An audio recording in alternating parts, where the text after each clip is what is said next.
Welcome everyone to our regular Tuesday night business booster call. And I am thrilled tonight that we actually got joining us our marketing director, Sarah Wardrop. But before I handball to Sarah, tonight's call, we want to take a slightly different track, for want of a better word. We've been talking in-house about how best to support you in different ways going forward in different arenas. And the topic of tools, business tools, came up. And Sarah decided that she'd like to test the market tonight and share with you some things that she has planned on thinking about, but also get some feedback so that we can I guess give you the right tools for the right job in the right way, rather than us going down in one direction and you want some things in a different direction. So tonight, having your interaction, your feedback and participating is very important to us, because it will give us the data and information that Sarah can utilise going forward. So having now mentioned Sarah's name a couple of times, thank you again for joining us tonight, Sarah. I'm really excited about what you've got to share and present, and I'm going to handball over to you. Thank you. Oh, well, thanks, Jenny. That's very kind. Yes, well, good evening, everyone. It's really good to be here tonight. As Jenny said, I'm going to be talking about expos and market stalls and those kinds of things, which I find quite interesting. So I think there's been quite a bit of interest on this for this particular training. So I might just jump in and just start, I think. All right, without further ado, I might just share my screen. I've got a little bit of a presentation. So just bear with me and I'll get this up. Can everyone see that? Okay, great. Everyone can see that. Okay, well, all right. So today, of course, we're going to be talking about market stalls. So just as a bit of an overview, what we're going to be talking about today, and I'll just go to, it's not working. There we go. Okay, so just a couple of notes here that I've put together as part of this training of what we're going to cover tonight. One of the things is we're going to sort of determine, whether an expo/market is right for you, and how to do some research around those kinds of things. We're going to determine, some ideas on how to set up your stall and theme it. We're going to talk about how to make your stall attractive, of course, and the pressing question there also is, how do you attract your customers? We're going to be doing a Q&A and a poll and all sorts of things for tonight. So there's lots on the agenda for tonight. Okay, so without further ado, I'm just going to go straight into it. So, so the first thing that, firstly, to determine, whether expos are right for you, one of the first things that you really need to do is do some research. So researching your customer, for example, who you're targeting, is really important. And what I'm talking about there is, and it also comes down to theming. It's really about the customer, what's their age, what's their gender, how much money do they make, what are their interests, those kinds of things. You can really delve in quite deeply about who this target customer is going to be for your expo. Now, interestingly, I will be going through a lot more of this at the AIM training on Saturday, so make sure you're there and we can go through that quite deeply. But tonight, I'm just going to sort of top line it. So the reason why it's really important to have this as top of mind is because we really need to drill down into, who we're targeting and why. So when you think about all of those things, write them all down, do a brainstorm, do a mind map, whatever you need to do to really think about who your target customer is. The second thing then that you really need to look at is do your research of your markets and your fairs and your expos. So for me, what I would do is open up an Excel spreadsheet. I'm a big believer in Excel spreadsheets. So if you get together an Excel spreadsheet and list all the expos that that you know about, do a research on a list of possible fairs that you could go to that would fit your product and your target market. So this is why it's important to get that customer target market first. So they could be within your hometown, they could be in the same state, or even some interstate. So have a look at it quite broadly and see what's around.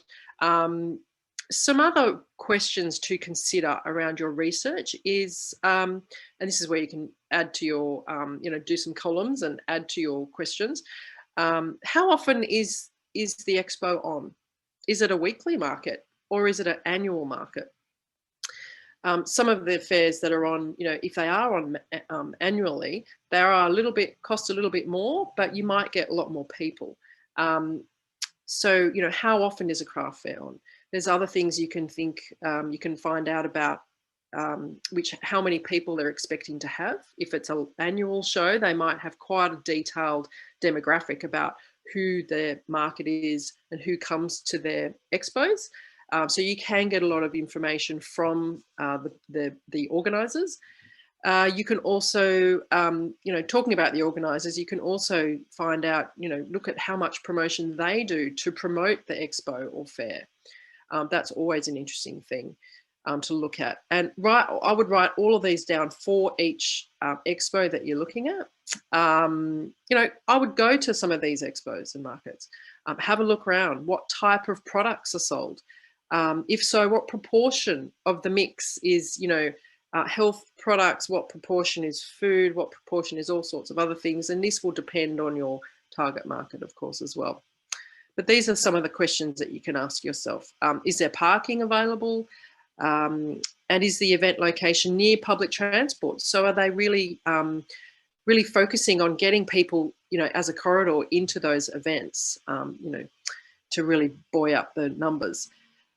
So the other thing that you could also do is add to the spreadsheet is list the costs of each of the expos that you're looking at. List how much it would cost to go there. Also put down, is it a whole day, or is it a whole weekend? Those types of things you would probably need to consider. Just write them all down, and therefore, if it's on a spreadsheet, you can actually compare them all and look at, what your time consideration is, what your cost consideration is as well. And depending on how many people they're expecting to get to some of these events, you could potentially look at and target some of these things as quite a prolific thing to do as a business building event. So the other thing that also consider, which you might not think about, is do any of these events actually coincide with a public holiday? Or even things like, key buying events like Mother's Day or Father's Day, or even Christmas. So if they do coincide with that kind of timing, you can possibly brainstorm some events, some promotions for the event specifically, and actually target some of your promotions around it. And there's always lots of information that is available there that you can put together on a spreadsheet. So you have it all in one list, and then you can compare it all. So I always find that quite interesting. Okay, so that's sort of the first thing to do. So you're looking at your target customer, and you're looking at doing a lot of research around what's available, and also putting down a lot of your costs as well. So the next thing there that I've got is about attracting customers. So what makes your products different from your competition? So what I'm saying there is, what's your unique selling proposition? So when you think about the target customer, what's your unique proposition? Are you going to the retirement expo and you're going to target weight loss or high energy or some of those types of things? You can make some of these qualities more prominent and more consistent among all of the products that you've got there. Of course, having strong branding around this and around the theming is sort of more than just pretty colors and how it looks. It sort of includes items such as the brand values and the business's vision and mission for what we do. So being clear on these is quite important because they're used to steer the direction of your business and how you can channel into some of these business development areas. And this is also so that at every touch point of your business, they embody your brand values. So that's really important too. The next thing that I wanted to talk to you about was about focusing on the end result that your customer wants. So the benefits your customer will receive from the product. So when I think about that, you sort of want to think about how does it make your customer feel? So customers potentially buy with their emotions, and they rationalize their buying decisions with the features of the product. So whether you're, selling in person or online, it's important to focus on the benefits for the customer that the customer is going to receive from the product. How will the product make them feel after they've taken it, of course, not before, after. Will it help them have beautiful skin? Will it help them, save precious time so they can spend time with the family? Will it help them have more energy in their day? Will it help them have better overall health? Will it help them, weight loss? These are kinds of elements that you can think about and how you sort of target the theming of your store. And then the second thing there, or I should say the third thing, is around following up. Now, this is the number one thing that everyone tends to forget, is the following up. So after you've invested lots of time and effort and hard-earned cash into some of these events, it's also good to follow up with who you're targeting as your customer, and those customers that come to your stall, of course, and have a chat with you. So one of the easiest things that you could do is literally have a piece of paper and a pen, or put it on a clipboard or something, and have a few sheets with a bit of information that people can fill in. And I've just put down a little bit here, name, an email, a mobile phone number. They're sort of the main things. But apart from that, this is the information that you can collect to either put on your newsletter database or other things, or, to keep in contact with the customer. But the other thing that you could probably do is that when you think about the target customer market that you're going for, is thinking about people's health goals. So if you make them write that down, you will also have that conversation with the customer, and you will remember that person, and they will write down, oh, my health goal. It's weight loss, or it's whatever, they can write down. So, and this is a really good thing too, because once you've got that information, every time you make a contact with them, you can get more and more information about them, and your touch point with them will be more authentic in that respect for a sale. So the other thing I've got down the bottom, is a little tick box. Now, as you know, you've got to keep in mind that Australia, of course, has some anti-spam laws. And if someone complains about receiving an email from you, even though they may perceive it as spam, you do potentially need to provide proof of a compliant opt-in. And what that means is that you've just put something on the bottom of something they've filled in that says, and you can exactly copy this, I agree to receiving emails from, and then you can put your name. I can unsubscribe at any time, please tick the box, and then they have to tick it. So by doing that, that is basically an opt-in. And by having that all on the piece of paper, that gives you the opt-in that you need. Now, alternatively, you can do it electronically on an Expo if you don't want to deal with paper. You can have a phone or a tablet set up, already logged into, for example, MailChimp, and they can enter their details electronically. And this also ensures an email is sent automatically to the customer to confirm the opt-in. Now, that is a pretty tricky thing. Some people might want to do that, some people might not. It's completely up to you. So what I suggest from there is that if you get all your customers to fill this in, you take it home and you don't just leave it there. You actually put it into an Excel spreadsheet with all the names and addresses, and I would actually add a column and say this person came from this Expo, because over time you might build a database of people and you might not remember where they're from. So having those interests in the spreadsheet at the same time is really important for your authenticity, I think, when you contact them. And also, putting in the health goals of a person as well means that you'll know what that person does, again, making it authentic. So that's sort of what we have around the anti-spam law. So it's very simple to do. I wouldn't be afraid of it, but it's a very simple thing to do, even if you have something like that with a tick box, maybe already ticked, that says you can agree to receiving emails from yourself. Okay, so that's about following up, which is really important. Okay, so the next thing I'd like to talk about then is, oh, hang on a second, that's not working. Here we go. Is the setup and theme. So my number one theme, or number one thing to do here, is to be clear with your purpose and direction of why you are there. So again, going back to the target market of what you're, who you're looking at, and making sure that's in line with how your expo appearance looks like. So I've just got some little things here I've put up. You know, you can have some props, some greenery, maybe a chalkboard, ladder shelving, and shelving and height is really a good thing to have. So I've even put an image there, if you can see, of little risers and brochure holders. So what's important too is when people walk up to your stand, the worst thing they can do is walk up and then look down, because what they're going to do is they're going to look down at brochures or potentially whatever you have on this table. But if you create height, people will look up, and what you want is people to look right at you so that you can engage them in a conversation. So having height on a stand is really, it will really make a difference.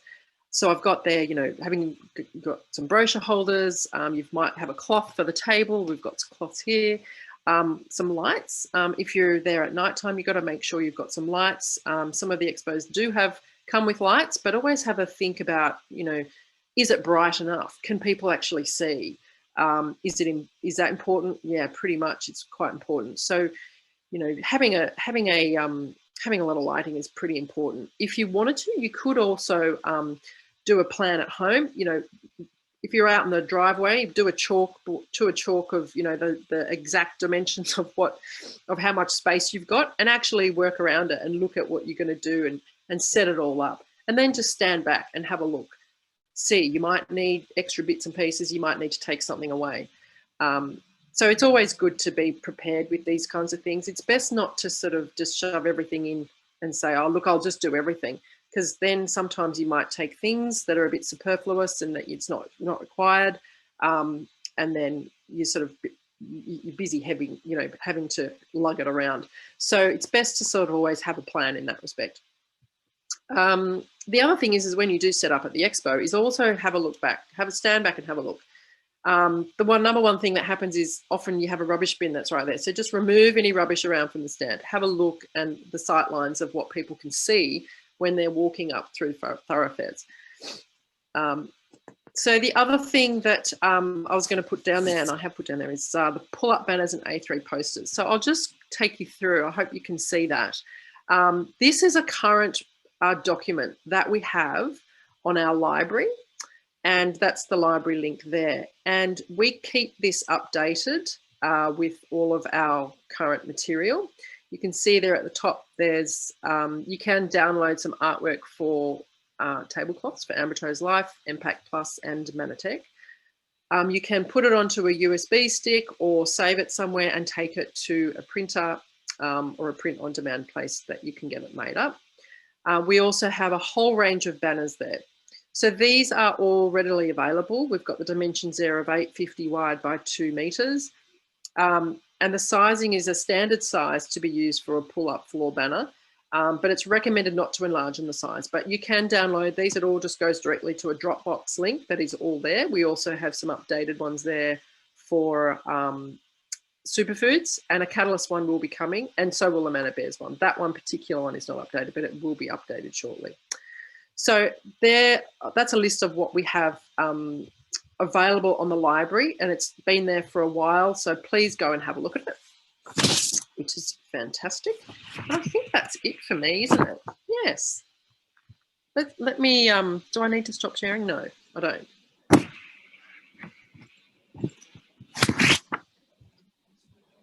Okay. Right. So I think that's it for me. Jenny, did you want to take some polls? Well, I'm happy to, Sarah, but I thought you were going to take them, so it doesn't matter Oh. who. I think you're screen sharing, so Okay. unless we get Liv to come in, but I thought you were going to do the poll. So you read out the questions, and Liv's going to help you with the putting the polls up and the response times. Okay. Okay, no problems. All right, so let's take some polls, everyone. I hope you found this quite Let's interesting. reinforce that we want interaction here, because this information is going to help us move forward. You've shared what they've already got, but we want to give them a bit more in a different way, don't we, Sarah? Yeah, absolutely. Okay, so let's take some polls. Oh, hang on, now it's not working. Come on. No. Oh, here we go. Okay, so the first question that we have there is, do you utilise Expo or market stalls as part of your business building strategy? So thanks, Liv. I think we're all going to put a poll up on that one. Mm-hmm. Quite an easy yes, no answer.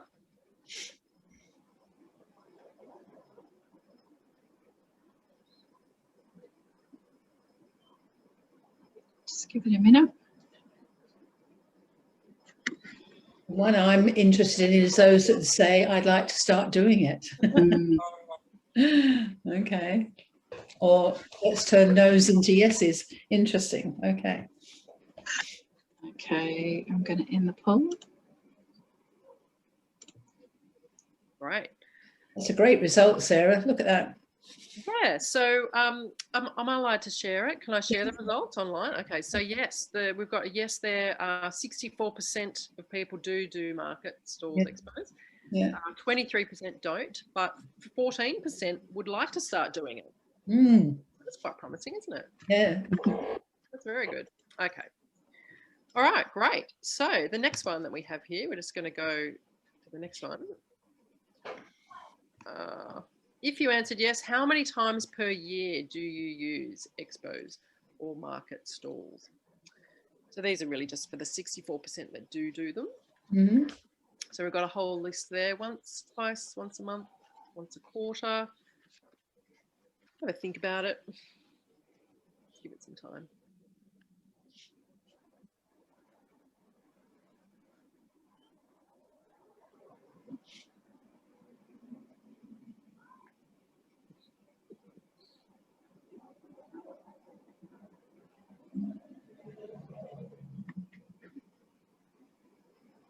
Okay, are we done? I think so. Because that's a percentage of our percent. So that's, Yeah. I think, really a good result there. Yeah. Yeah. Okay. So there you go. So what is it? 18% are doing it twice or once a month. That's pretty good. 5% there, or 12% are doing it more. Right. That's a great result. Wow. An empty diary is full of potential. So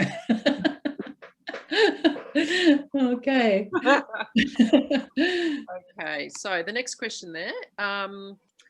So what we got thinking, if Manatech provided an events pack for expos or stalls, would you be interested? So this is really going to get you thinking about, you know, the support that we could offer you.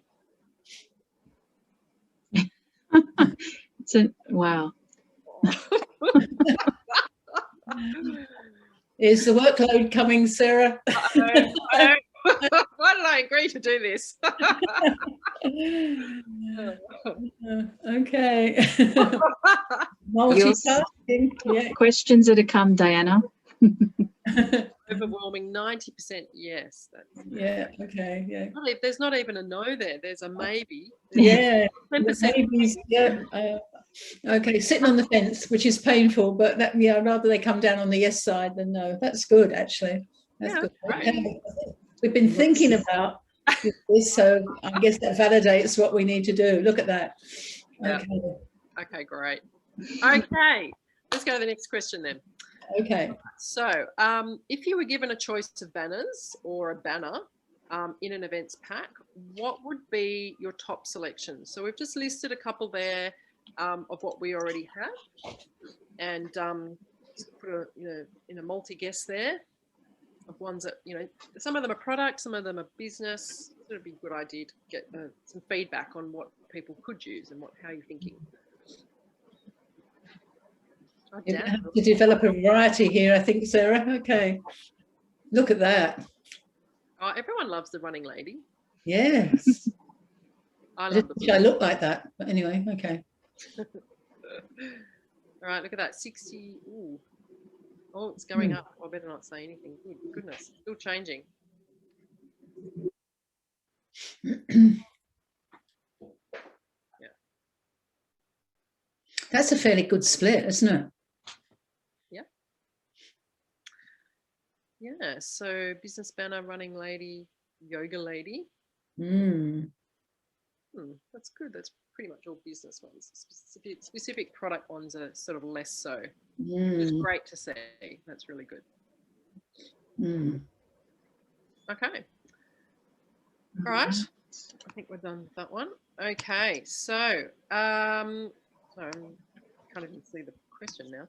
All right. So, next question. What items do you feel would be most valuable in an events pack?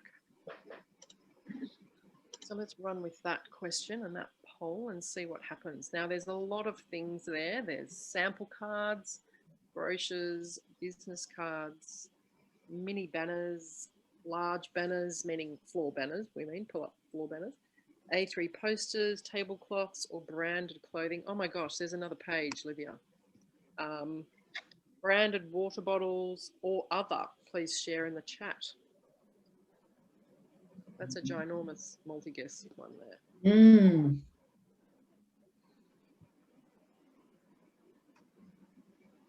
Everything. I want everything. Oh,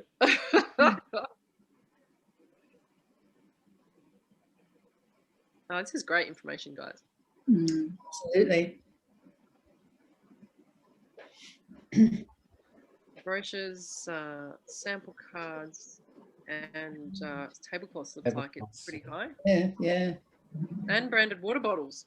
There you go. Lots of water bottle. Still going.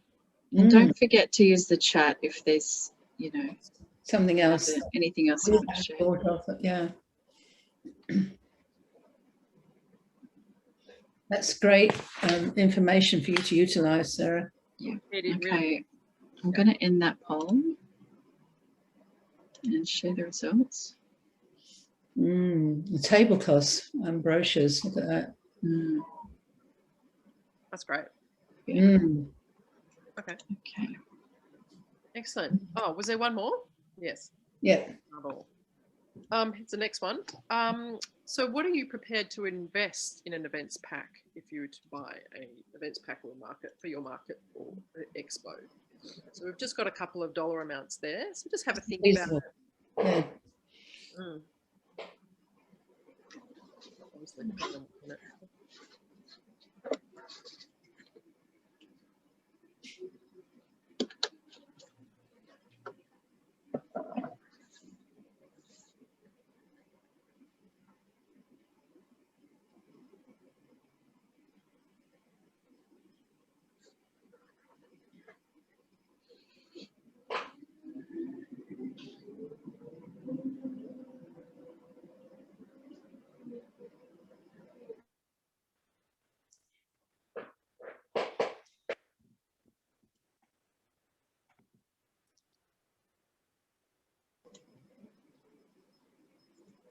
Okay. I think we're done, so I'll end that poll. That gives you a fairly median split, Sarah, doesn't it? Yeah. You could probably do a couple of different packs, different values, and cut across all market there. Yeah. Absolutely. Yeah. Okay, that's interesting. That's really interesting. Thank you guys for stepping up and helping us with this one. Yeah. Oh, and then this was the last one. This wasn't a poll though, was it, Liv? No. This was just a slide I put up that would give you a bit of an indication on what to actually put in an events pack if this is something that would be useful for you guys. Banners, a business card bundle, brochures of the story, what is like glycode nutrition, branded water bottles, branded chiffon bags, or promotional items. So it just gives you some ideas on what we're sort of at the moment. Just really to, get your thinking caps on and look at what you could be using. There was a comment around the running lady, Sarah, that it's got a lot more information on it, which felt to be value add. I'm just reading the chat while you were presenting, but there is one question in the Q&A. Where's the core? Oh, gone. I thought it was where's the core 5 bundle, but it had 15. That might have been a typo. I was actually in the middle of answering that, Jenny. So it's just we didn't put all of the banner options in there. We were just providing possible options because there's so many to include in there. So it's just to give an idea of whether you wanted specific branded or specific product banners or more of the company banners. Yeah. Okay. And in the chat has come up the opportunity for sampling, Sarah. So we have talked about that, and that's probably on the consideration list at the moment, because that does engage the customer. You and I talked about that before we did the presentation today. Okay. All right. Should we go to some Q&A? Yeah, let's see if there's any more questions that anyone's got. But, while we've got you online, before we let you go, Sarah. Oh, I can't see them. Can't see it. None so far, but if anyone has any questions, if you can drop it into the Q&A, that's where it's easier for us to pick them up.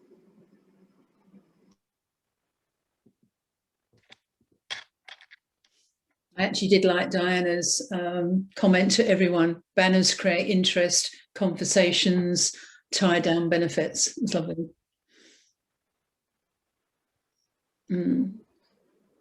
No questions. Did hang on, this question? Yeah, a few things in the chat. Oh, everyone wants more Impact Plus bottles. Oh, everyone loved the Impact Plus bottle.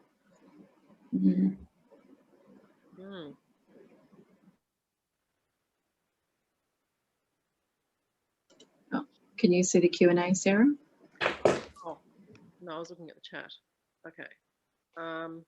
I like Lynn Lane's comment to the panelists about maybe we could investigate. I don't think that's an easy answer, Sarah, to register a market or expo with us with a code that could be used to tie it to the associate. Somehow we can add a promotional item or something. I just think that's a catalyst of an idea there, not an easy one to answer, but we will capture all this chat. Thanks for putting that up, Lynn. That's something we can certainly look at. Yeah, absolutely. Okay, so let's do some of these questions.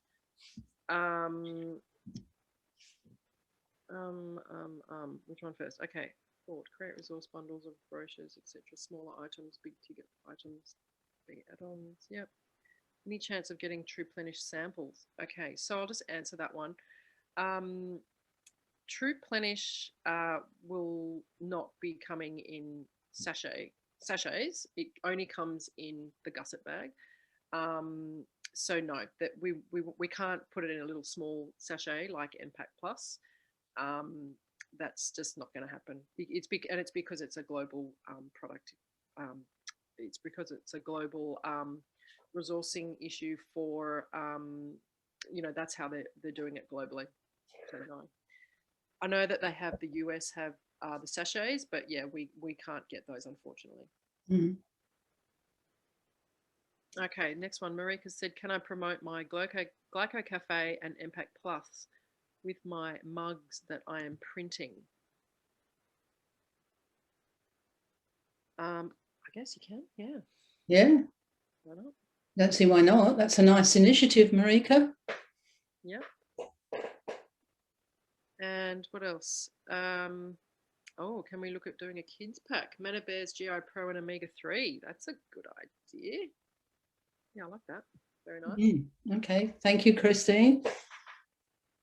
Can we get bigger sizes in the jackets? Okay, so the jackets, we can't get any bigger sizes at the moment because we've done our our share, like our organisation of printing the jackets. We can't get any bigger sizes, but if we do anything later on, we will definitely get bigger sizes.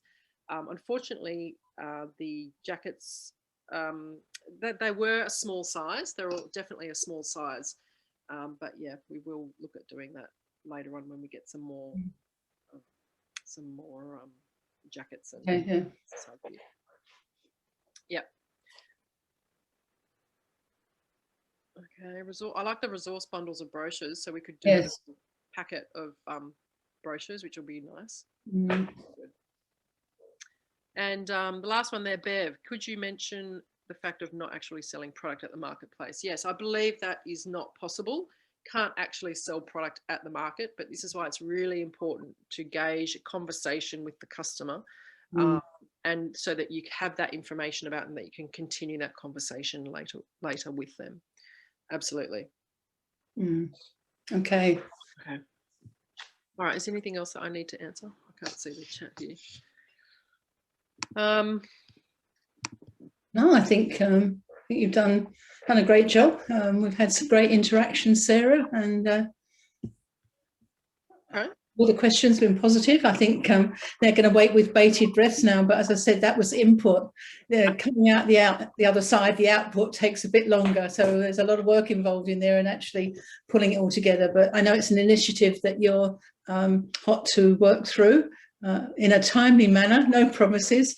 But that was the reason for having this tonight, was to start the process. And also, keeping the communication open and making sure you guys have feedback on what we do also is really important. And making sure we're creating things that you guys want to see and want to use. There's no point us creating stuff that you don't want to use. So that's always important. It's always important. So yes, please keep the feedback coming in. Okay. Sarah, are you screen sharing? Do you have dual screen sharing, Liv, or can you carry on just for a few minutes, Sarah? Yep. Sorry. All right. And I know it's like the next slide is actually thanking you. But I do appreciate, go on, go back, go out, leave that one up a bit longer. Go on. I do appreciate you giving up this evening, and a lot of work's gone in. We had a lot of pre-discussion before you rolled that out tonight. And I know it's now a lot of work to actually make it happen, but thank you for sharing your knowledge tonight. And as I said, I think there's a few people out there will be waiting eagerly to see the outcome of this initiative tonight. So thank you. Okay, guys, I just wanted, Sarah's given you an awful lot of information tonight, and I just wanted to do, I guess, a very quick synopsis and a wrap, and just to give you a checklist, some things that you could just capture down so that you don't lose the information. Retention's great. And very simply, just to go through a checklist for you, first of all, determine your objective. What is it that you are endeavouring? Do you want to add more customers to your business? Do you want to add more associates? What is your objective? Have a key focus in mind. And also, as Sarah mentioned, picking the right expo market to reach your target audience. That is going to be absolutely mandatory, I think. There's so many out there that you don't want a scattergun approach. You want to be focused. You want to hone in so you get the best results for the time that you invest. And also, again, the day, the date, and the time. That's going to have an impact on who comes by. You have an evening one, you're not likely, for example, to get mums with young children who are putting children to bed. And I'm just giving you that as an analogy. Make sure that with your target audience, you've got the right platform to reach your target audience. Okay, your store location, that's another important one. And the design of this store according to the traffic flow. Now, if you could just flip to the next slide for me, Sarah, please. I just wanted to, and look, with respect to those that are doing market stores and expos, you may know all this already. For those who are thinking about venturing into this arena to actually connect with people, some simple things to, I guess, a basic 101 when you're having a stall at a market. When people come into hall, for want of a better word, or whether they're in a field, for example, people tend to turn right rather than left. So when you're looking at the layout of the stalls, those that are first right out of the gate are usually the ones that get high traffic flow. People don't turn to 10 left, and they may be slightly more expensive, but there's a reason for it. Okay. But the reason I put up this diagram is when people walking past a stall, okay, you need to create an open environment, and an L shape is much more conducive to people stopping by than a U shape, which is a closed in stall. People feel if you're standing on the edge and you've got all your product behind you, once they walk past you, they are hemmed in, for want of a better word. There's a chance that they won't even stop. They'll just keep walking by. Give them the opportunity to come in, walk around and walk out in an open environment. You'll get a much better reception from your target audience. And in this case, where you can see the traffic flow is coming from left to right, have your main signage up on that shorthand L shape of the base there on the right hand side. That's going to be the attention grabber. That's going to be what stops people in their tracks and encourage them to stop and meet with you. So think about that shape that you're creating. Think about the openness, and think about traffic flow. Just simple things that can make a big difference to how many leads you get for standing on that stall all day. And then just quickly on the last one, I just again covering off on the company brand and personal image. Company branding is important. That's a validation that you are supported by Manatech, a company that has a good reputation in the marketplace, and your personal image. And if I could just stay here for a little bit, again, basic 101, it's really good to wear simple color, black top and black pants, white top and black pants, so that you're not in conflict with your display, and keeping it simple, and maybe wearing, Manatech badge, something of Manatech, or like a uniform. And if there's 2 or 3 of you on the stand, try and coordinate your dress as well. That looks very professional. It looks like a great team. And again, from those who are walking towards you, creates a very professional first handshake to what you're trying to achieve. You don't get that second opportunity to create that first impression, is a famous thing to remind yourself of. And from head to toe, it's about wearing a smile, even if your feet are killing you, and talking about your feet.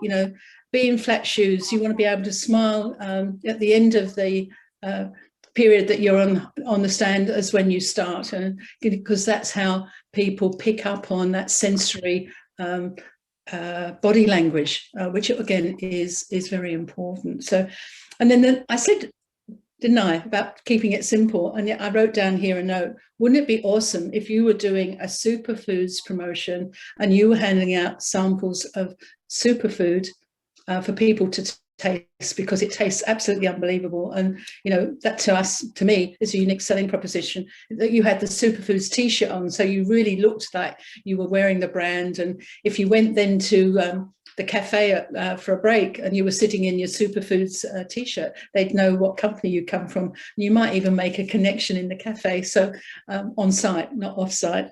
So it's just those things that enjoy the time, be happy you're there. All that subconscious messaging that you're giving out is very important when you're doing an expo or a stall. And I just wanted to reinforce very quickly the lead strategy, and Sarah quite rightly reinforced that. You need to be able to follow up those leads within 24 hours. It's important. If you've promised to phone someone, then you absolutely need to do so.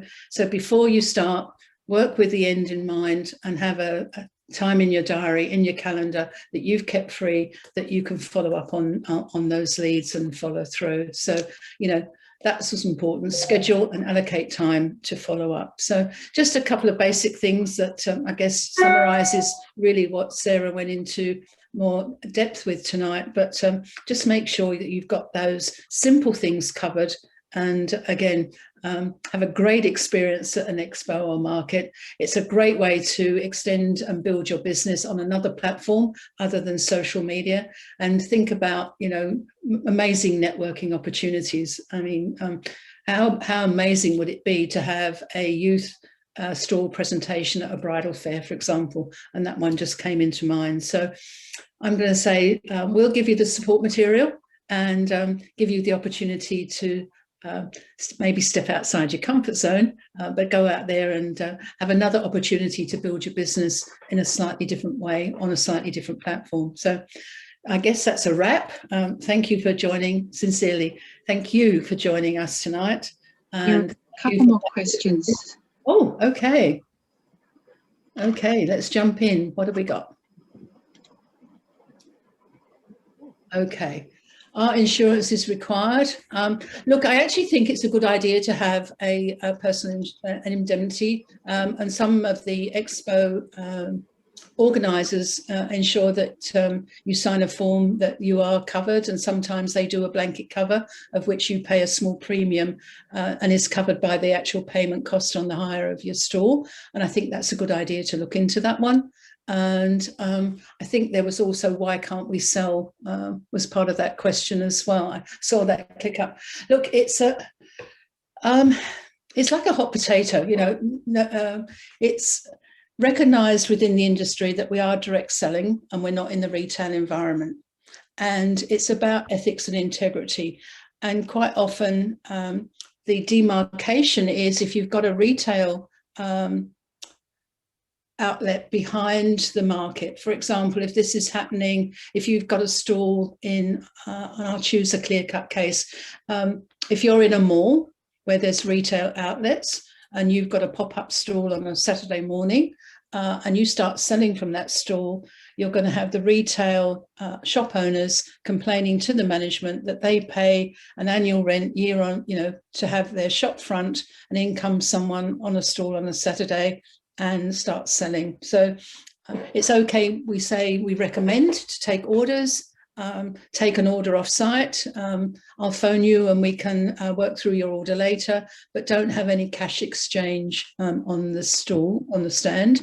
You may hear of some other companies doing it, but because they're doing it, I think, you know, it's not a case of copying bad behavior or bad habits. Let's keep our business pure in its current format, and I actually think you will get more value than making an appointment to go and sit and talk about an order. Make sure that you've got that time for a one-on-one discussion rather than taking a quick order on the stand. So I hope I've given some sort of distinction there, although I have to admit it's not clear cut because some other companies are doing what they shouldn't be doing.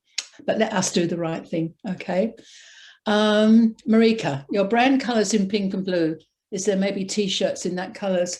Well, that's an interesting one. It probably is something that I would say Sarah would recommend you do yourself, because we have brand colours for Manatech that I know Sarah polices quite strictly. And I don't know whether you want to jump in, Sarah, but I don't want to take steal your stage here, but I think pink t-shirts would be a bit of a challenge, wouldn't they? I think pink would be a challenge. Yes, we could potentially look at blue, but they would have to be Manatech blue or some of the Manatech colours, which is why we do them that way. Yeah.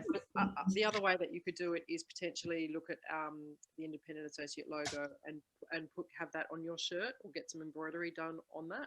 You know, and you can have whatever colour shirt you like. Yeah. I guess, and correct me if I'm wrong, Sarah, the challenge is as soon as we put the Manatech logo on something, then that restricts us to some degree from rainbow colours or pink diamonds or whatever. So because it's the brand, you know, we have to protect the brand, and the Manatech logo is the brand. Okay. Have we missed anything else? Is that it? I think that was... Okay. Maybe. Okay. All right. So look, we sincerely hope you got a lot of value from tonight. I know we did, because you helped us with some information by being on the call and responding to our polls.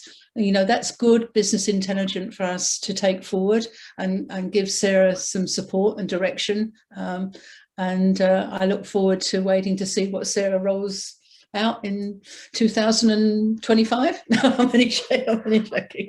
Sorry, guys. Okay, so but thank you for joining us tonight. We'll be back to you with more information, and I hope most of you are on the call tonight. You're going to be joining us on AIM on Saturday, because we have the most amazing program, full on, and I'm excited to step it up. It's going to be a bit unusual. It's not going to be within the framework of some of the things you've expected from Manatech. We're pushing the envelope, and if I can't create any more curiosity by saying any more, I don't know what I can. So come along and join us on Saturday, have some fun with us, and step outside your comfort zone. Okay, all right, see you on Saturday, guys. Thank you.